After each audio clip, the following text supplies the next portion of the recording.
Am I mic? Yes. The booming voice of God. It's me. I'm Reverend Alexandra Musser, Reverend Alex, and I'm so grateful to be here and to be back. I spent the last couple of weeks in Mexico. We sold our home there, and we are back with full hearts of gratitude to be able to settle in and to be here regularly. So thank you. Thank you. And so I would like to start bringing us into the silence with a prayer and invocation, a few words of gratitude. Oh, beloved Mother, Father, God, we are so grateful to recognize that we are always, always sitting in the presence of the presence, always cradled in the love and the hands and the intelligence and the abundance of the beloved. We are so grateful to know who and whose we are, and to know that all is possible, that each and every single one of us is here as an individuated point of light, come to be love in expression, creativity in expression, health in expression, kindness and compassion in expression. And so I give thanks. I give thanks for the unity and the oneness of each and every single one here, knowing that as different as we are still created out of that same divine matrix, that stardust of God stuff. And so from this place of gratitude, I now release my words into that fertile soil of God stuff, from whence these ideas came. And we affirm together, thank you. Thank you, Mother, Father, God, and so it is, and amen. Amen. All right. So we are continuing with our August theme about early harvest. And there's a lot in the idea of harvesting, because it's not just about fruit or things that we've planted, it's the seeds that we have sprinkled along the way of our life that now are coming to fruition. They've been coming to fruition our entire lives, but sometimes we're just not conscious enough to look for them. And so as Hansel and Gretel followed their own breadcrumbs back, we can follow the seeds of consciousness, the seeds of our consciousness, back into that holy space, that sacred ground, that holy ground of the divine. So what we're going to be talking about is our own consciousness and the seeds that we plant through that. Next, please. So it is important to think outside of the box, because where are the seeds that we have planted? Where are they growing? They're growing outside of the box. And sometimes in the box is where our problems are. And so we look for the solution in the box, and it isn't there. So I want to share this story with you. Farming and harvesting and all of these activities that we're talking about, growing things and bringing things into abundance, into our lives, into the lives of others, takes place outside of the box. And so farmers have to be very, very creative. So Farmer John bought a donkey from a miner, from miner Chuck, and he paid $100 for it. And the miner said to him, Chuck said, I'll bring it to you tomorrow. So tomorrow comes around, and Chuck goes over to Farmer John, and he says, I'm really sorry, the donkey died. And he says, well, I'm sorry to hear that. Why don't you give me my $100 back? And he says, I wish I could. I've already spent it. And he says, okay, well then just bring me the donkey. And he says, well, what are you going to do with him? And he says, I'm going to raffle him off. Well, the miner thinks that that's really foolish idea. How is that going to work? But he brings the donkey back. And so John raffles off the donkey, and a couple months later, he runs into the miner and he says, well, how did that work for you? And he said, that was awesome. I ended up making $898 profit, and I was able to buy so much more livestock with that. And he said, well, wasn't everybody mad at you for that? And he said, well, no, the only person that was mad at me was the guy that wanted the donkey, so I gave him back his $2. Out of the box. The next one, please. So I looked at our 12 powers in unity, and I thought metaphysically, what is ripening as a spiritual process? It takes into account the idea of faith. Faith is the seed. The seed doesn't look anything like the tree, like the fruit, like the vegetable, like the grain. It is just a seed. And you plant it into the soil at some time in whenever the season is that it's appropriate. We plant different things at different times. And the soil is dark, and then we cover it up. And then we have the faith of knowing that that thing that looked like nothing like we think is going to grow is going to, with nurturing and with water and with love, going to come out looking like something other than the seed. And it's going to come out at the right time. And it's going to be whatever we intended for it to be. That is faith. That is faith in action. And we know that it doesn't just work with seeds. It works with thoughts. It works with mind. If you think of mind as being the fertile soil of God and thoughts being the seeds, what are we planting and how are we nurturing that to come forth into its full divine expression? Strength. Strength is another one of our powers. It's the root system that holds us steady. And if you think about strength in roots, the redwoods have very shallow roots. It surprised me to learn that. But what they do is in the redwood forest, they go all the way across and they join roots and they form a network. Oh, I get God bumps. A network of roots, and they hold each other up. And that's really what we need to do with one another. It's not only my root system that goes down into the core of the earth or wherever. It doesn't have to be that deep. It just has to be connected, and we hold each other up. Aspens, the reason aspens grow in clumps is the same thing, because they hold roots. We can hold hands, we can hold hearts, we can hold thoughts, we can hold each other in the highest of consciousness. That's strength. And imagination. What is imagination? It is that divine spark that says yes, the blossom that dares to dream. It's something that comes to you from wherever, and you say, I can do that. That was the song that we just heard. It was, do it anyway, because you've got the faith and the strength to do it, and you know that it's going to work. And so where do we find things that we imagine? They're outside of the box. And we can always rely on those people in the box to say, that's not realistic. Well, what is realistic? Realistic is what we dare dream, put our mind and energy to, and believe with all of our mind that that spark of imagination is an idea in the mind of God seeking to become, to take root through us. And so if we have the faith in that, is there anything that is impossible for Spirit or for God? I would say the things that are impossible are those things that we resist. And that's the only thing that's impossible. And order. Order is, to me, order is the most divine aspect of universal mind, of God. We have the seasons. We have, I'm a great believer in science. And if you look at how things work in science, they are so perfect.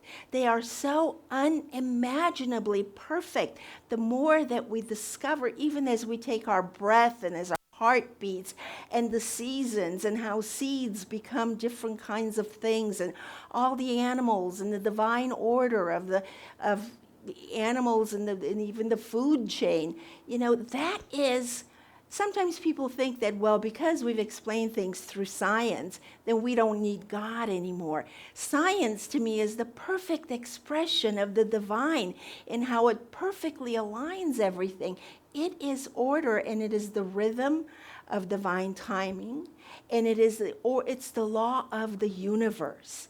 And so these are the primary qualities in the harvest, and they are 4 of our spiritual powers.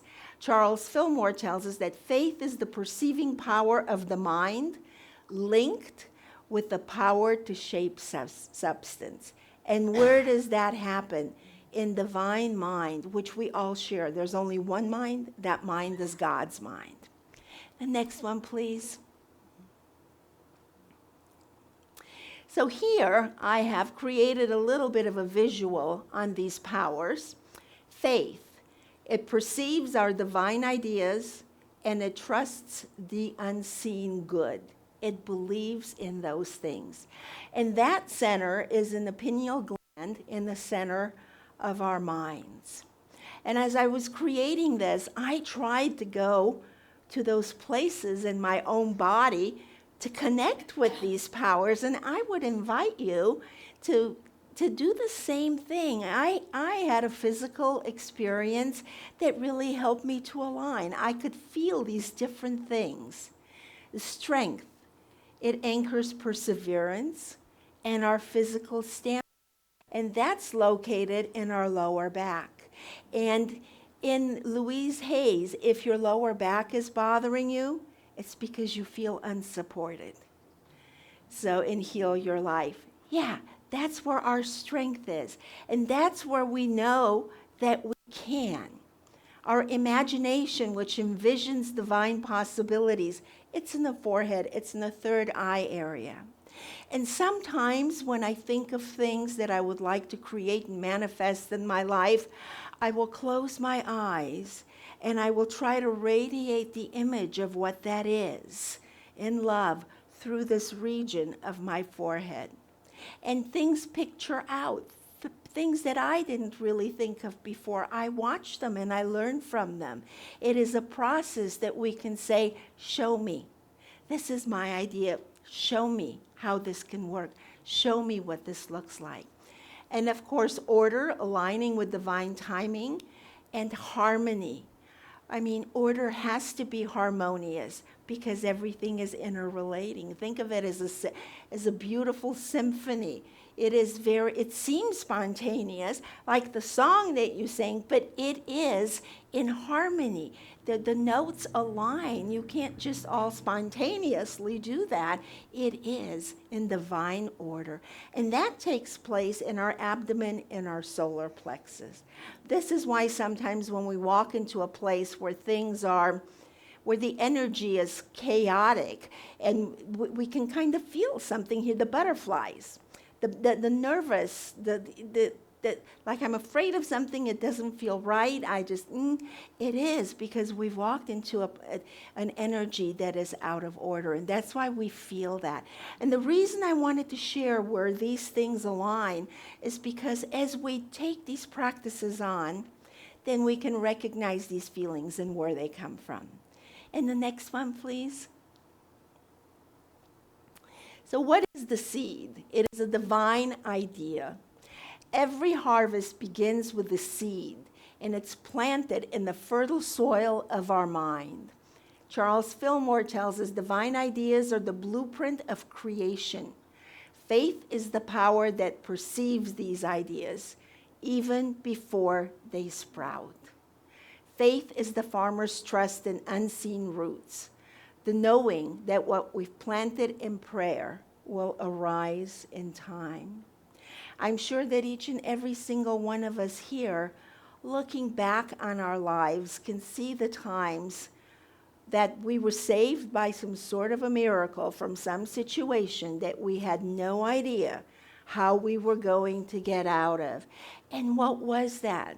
That was answer to prayer because of faith. We knew somehow things were going to work out. And they do. They do in their perfect divine time. The next slide, please. The soil is consciousness. The soil, which is the consciousness where our thoughts and beliefs take place. That's what says yes, or that's what says no. That's what nourishes them, or this is what just ignores them and they dry up in the darkness. How is our consciousness nurturing these ideas, these seeds? Charles Fillmore emphasized that consciousness must be cultivated, just as soil needs tilling. Our inner life needs spiritual practice, prayer, meditation, and forgiveness. And Edwene Gaines talks about forgiveness in her book, The 4 Spiritual Laws of Prosperity. If the soil is dry with resentment or cluttered with fear, the seed struggles. But when we water it with truth and clear it with love, the harvest begins. The next one, please, Jacob. And then again, we talk about order. The season is divine timing. It doesn't happen overnight. It unfolds in the rhythm with spirit. And each and every single one of us has its own divine timing built into them. Some people are early bloomers. Some people are late bloomers. There's periods in our lives when we come into our power, into our season, and it's always different. It's always different. Not all crops come into season at the same time. We have a false idea as human beings that there's a season in our lives, and that probably happened sometime after college, and it's probably over by the time we're in our early 50s. And then if you didn't do it and it didn't get done, well, then you might as well forget it. I think as long as we're here, it's our season to be here. And if you don't know what to do or what to grow, what to bring forth in that season, again, it's meditation, it's prayer, there is something, and it's not anybody else's job to tell you what it is. Look for it inside. There's this, in life, manure can be fertilizer, and garbage can be composting material. And that's came from me. I can think of many of those kinds of events in my life, different difficult times in my life. But again, the answer is out of the box.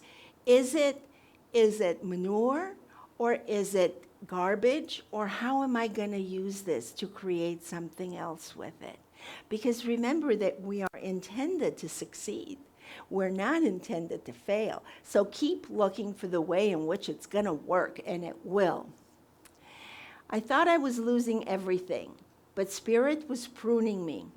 And what bloomed was a deeper ministry, a richer relationships, and the harvest of grace.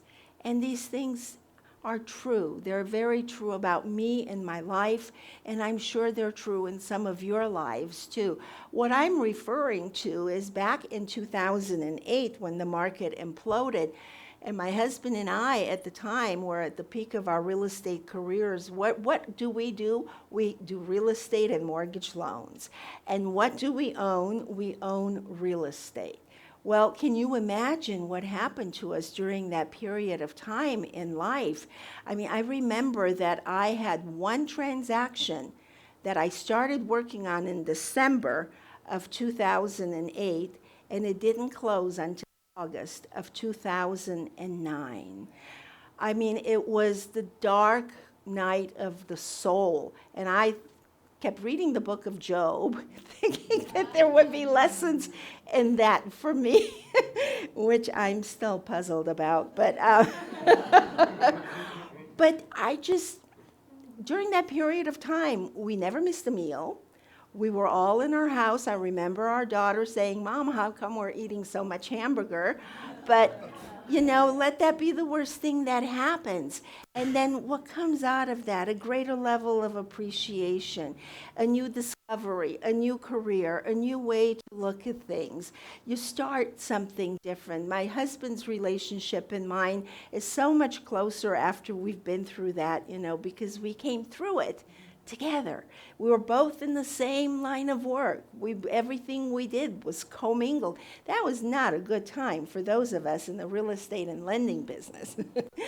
Next, please. And of course, what is the fruit? It is the manifestation, the outward expression of inner growth. It's healed relationships, the unexpected check that comes in the mail, the peace that passes understanding. Who has not experienced finally releasing something, some relationship that gnaws and nags at you, as if the other person really cares, because if you were close to them, you wouldn't be having these feelings, But no, you are inward gnawing at your own self, and they don't care.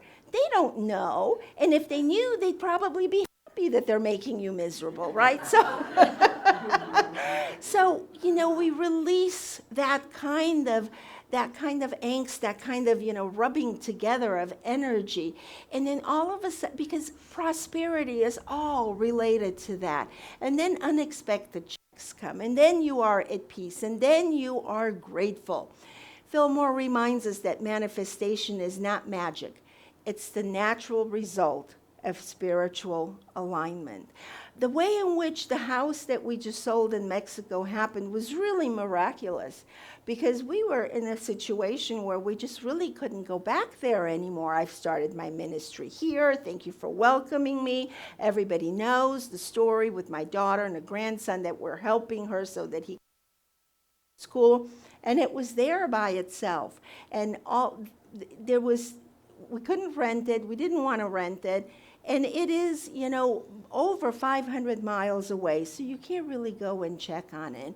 And then sales there have really come to a screeching halt. Part of it is because many of the buyers are Canadians, and to go there, they have to travel through the United States, and it's a little bit more difficult now. And people are afraid about the market, what's going to happen, the relationship between our country and its neighbors. And all of a sudden, I get this call, and it's from the realtor, and she said, we have an offer. And the woman that wrote the offer was selling a property in Montana, and she had wanted to buy our house before, but her house had not sold. We didn't know all of this. We found this out when we met her, when we passed the home forward.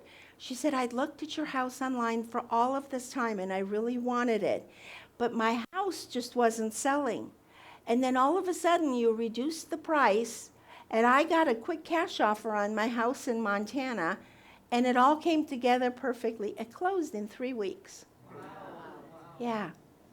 So you got to hear the other side of the story, how that piece came together and worked with our piece. And what is it?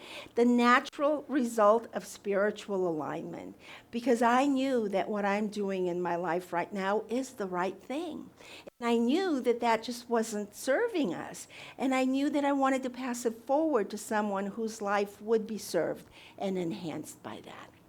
So when we live from our spiritual truth, we're radiant, ready, and rooted. And we don't chase abundance. We become it. Anything we chase because it's running away from us. So it just has to fall into place. And we have to trust that. We have to trust that we are abundance made manifest. The next one, please. So how does this align with the Edwene Gaines, the 4 spiritual laws of prosperity? Edwene, the hardest thing about that book for me is you have to do 28 days of no criticizing. And and not even verbally, in your mind. Yeah. So I don't want to see anybody cross their names off the list. But if you have those impure thoughts in your mind, you're supposed to start over. I think it took me more than a year to get through 28 days. And I was glad it was over, because since I've had many impure thoughts. But at least I catch myself and I'm not counting. But you have to have that clear consciousness where things can grow. If you're critical of other people, if you're in judgment, those are weeds. That's not fertile soil for the good stuff to grow in. And so she talks about faith being what plants the seed.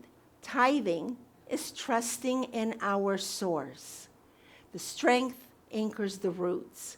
Forgiveness, the inner resilience. Imagination envisions the fruit. And she talks a lot about goal setting, creative clarity. Order aligns the season. We each have a divine purpose, and there's right timing. Goal setting is something that I have in recent times not done anymore, because I had set some goals and I've now achieved them. So I'm just sort of haven't thought about that till I started to prepare this material. Okay, I now need to have new goals, because goals are like, it's like the roadmap. It's like, where is the ship going? It can't just float on water. It doesn't have to be anything huge, and it doesn't have to be material, and it doesn't have to be career-based, but how do I see myself? I'm a creative person. My goal is to carve out time for painting and for writing. So its goal is not to make $1 million, or the goal is not to, land some sort of a job. But the goal is always, what is the next divine expression seeking to manifest through me, and connecting with that and tracking it and being aware of it. And the next one, please. Tithing, trusting spirit as source. It perceives divine ideas and trusts unseen good. I was not very good at tithing, and this was also during that period of time of the Great Recession, and I was going to Centers for Spiritual Living, Reno, and Edwene Gaines came to speak to us. For those of you that have never seen her in person, she is truly a woman of power. She's an incredible speaker, and you just feel her energy there. And she was so convincing in everything that she did, because she shared of her life. And her life, like many of our lives, and certainly mine, has had ups and downs. And she was able to see through the downs that she was not doing the practices that were responsible for the ups in her life. And so she said, what have you got to lose? And we were in like such dire straits, financially, that there was no way that we could come out of that we saw, intact. So the idea that I can't afford to tithe was ridiculous, because we couldn't afford anything to do all the things that we needed to do. So, and my husband has always been a proponent of tithing, because he was raised that way. And as many of you know, we attend different churches, so we divide everything in half. And he had always tithed, and so I thought, okay, I'm going to do this. And out of nowhere, things started to take shape, to realign themselves. Different types of possibilities that I didn't even know were available to us in our financial situation as real estate brokers, to be able to come through this. And so Center for Spiritual Living Reno has a gratitude night for its top 10 tithers. 10% of tithers. It was a big church. We had over 250 people. And so I got the call from the administrator inviting me, and I remember laughing at her, and I said, I think you got the wrong person. But thank you anyways. And she said, no, no, I don't have the wrong person. And then I realized, if I'm in the top 10%, I guess people individually don't do very much, but I was starting to really keep track of everything. And checks were coming in the mail, and, a refund from an impound account of $1,800. I mean, that we didn't even know that there was an overage. So it works. It works. And then goal setting. Visioning with clarity. We're going to be doing some work with visioning with Reverend Charlie. I'll be leading that, the visioning part, based on Reverend Dr. Michael Beckwith's visioning process. Seeing the divine possibilities, seeing it from a neutral space that says, what is seeking to express through me right now? And seeing what that is and moving in that direction. The next one, please. Forgiveness. Clearing the inner blocks, anchoring perseverance, spiritual stamina, knowing that we need to have the strength to forgive, to release. People do things without knowing. As Jesus said, in his last moments, forgive them, Father, for they know not what they doeth. We look at so many things in our lives, and I want to say, people know what they're doing, but they don't. They don't know relative to what the divine knows. And so we need to be able to forgive, because when we forgive, we can be that light that leads them. When we're in turmoil about somebody else's activities, we've created conflict, division, and separation. And again, divine purpose, living in alignment. The unity power of order, which aligns life with divine timing, and always, always harmony. You can see that harmony has to work hand in hand with forgiveness. And we cannot define our divine purpose without visioning and without knowing that there's a divine order in which each and every single one of us has our own space, our own purpose, our own destiny. Next, please. So, in closing, I would like us to please repeat these affirmations, and then I will do a brief meditation. Can we please repeat? I am ripening. My faith is firm. My strength is rooted. My imagination is alive. My life is aligned with divine order. I trust the harvest. I bless the season I'm in. I am the fruit of spirit unfolding. Doesn't that feel wonderful? So, if you want to close your outer eyes and just feel all that tingling energy, those divine ideas, the possibilities beginning to stir. And say in your inner mind, as you speak to Spirit in whatever way, through pictures, through whispers, through ideas, show me. Show me what is mine to do. Clear my consciousness as a fertile field for divine ideas. Reveal the abundance that's mine in all ways, financial, health, relationship, in the tangible and the intangible, in the talents, in the good that surrounds me. Let me set my goals on my purpose, for that is what I came here to do. Thank you. Thank you, Mother, Father, God. Thank you for the harvest of me. Thank you for the harvest of my life. Thank you for the abundance outside of the box. Thank you for always showing me the way out of the box and into the light. Thank you, thank you, thank you. And so it is. Namaste. Thank you. Before I relinquish this spot, I'd like to invite Jacob to please come up.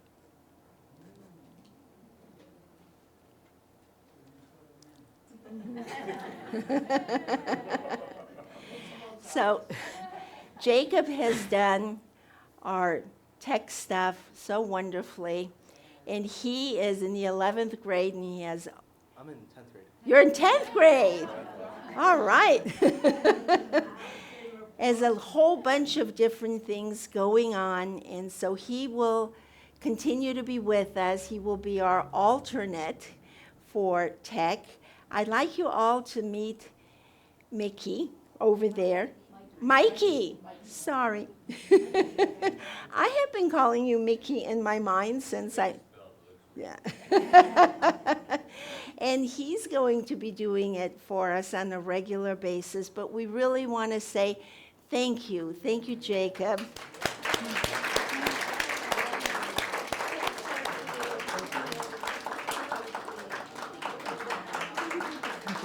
We bless you. We're so grateful, and we look forward to seeing you and hearing about your adventures. Thank you so much.